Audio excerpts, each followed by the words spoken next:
جس وقت نبی صلی اللہ علیہ وسلم کی عمر مبارک 28 برس ہوئی، اسی سال مکہ مکرمہ میں ایک ایسا واقعہ رونما ہوتا ہے جو عرب کی تاریخ کا ایک غیر معمولی واقعہ مانا جاتا ہے، یعنی حضرت علی رضی اللہ عنہ کی کعبہ شریف میں ولادت باسعادت، جسے مورخین اپنی کتابوں میں متواتر طور پر ذکر کرتے ہیں۔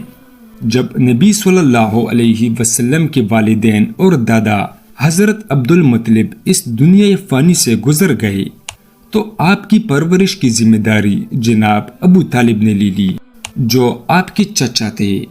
لہٰذا حضرت ابو طالب کی زوجہ حضرت فاطمہ بنت اسد نے نبی صلی اللہ علیہ وسلم کو 17 سالوں تک اپنی سگی اولاد کی طرح پالا اور کفالت کی، جنہیں محمد صلی اللہ علیہ وسلم اپنی والدہ کا درجہ دیا کرتے تھے۔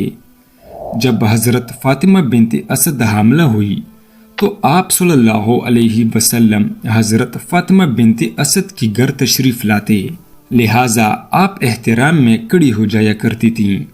ایک دن آپ صلی اللہ علیہ وسلم نے فرمایا، اے والدہ، آپ حاملہ ہیں اور اس حال میں مجھے گوارا نہیں کہ آپ میرے احترام میں کھڑی ہوں۔ اس پر حضرت فاطمہ نے فرمایا، خدا کی قسم، جب جب میں آپ کی زیارت کرتی ہوں تو میرے شکم میں بچہ اس طرح حرکت کرتا ہے کہ میں اٹھنے پر مجبور ہو جاتی ہوں۔ جب حضرت علی رضی اللہ عنہ کی پیدائش کا وقت قریب آ گیا تو آپ خانہ کعبہ کے گرد طواف کرنے کے ارادے سے نکلی۔ جب حضرت فاطمہ بنت اسد طواف کعبہ کر رہی تھیں تو اچانک عین اسی وقت انہیں درد ذیل شروع ہو گیا۔ آپ کعبے کے سامنے کھڑی ہو گئیں اور کہنے لگی، اے پروردگار، تجھے اس گھر کی عظمت کا واسطہ دے کر تیری برگاہ میں دعا کرتی ہوں کہ یہ مشکل مجھ پر آسان کر دے۔ اچانک کعبے کی ایک جانب کی دیوار میں دراڑ پیدا ہو گئی اور حضرت فاطمہ اس حصے سے خانہ کعبہ میں داخل ہو گئیں۔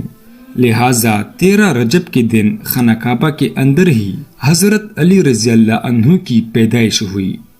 پیدائش کے 3 روز تک آپ کعبے سے باہر نہ آئیں۔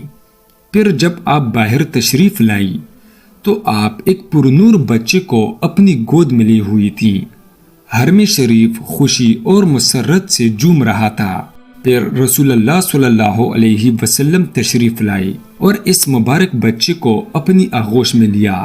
روایتوں کے مطابق پیدائش کے بعد 3 دنوں تک حضرت علی رضی اللہ عنہ نے اپنی آنکھیں نہیں کھولی، لیکن جیسے ہی رسول اللہ صلی اللہ علیہ وسلم نے انہیں گود میں لیا، آپ نے اپنی چشمیں مبارک کھول دی، اور اس طرح اس دنیا میں تشریف لانے کے بعد حضرت علی رضی اللہ عنہ نے سب سے پہلے حضرت محمد صلی اللہ علیہ وسلم کا دیدار کیا۔ آپ نے اس بچے کا بوسہ لیا اور اعلان کیا کہ اس کا نام علی ہوگا۔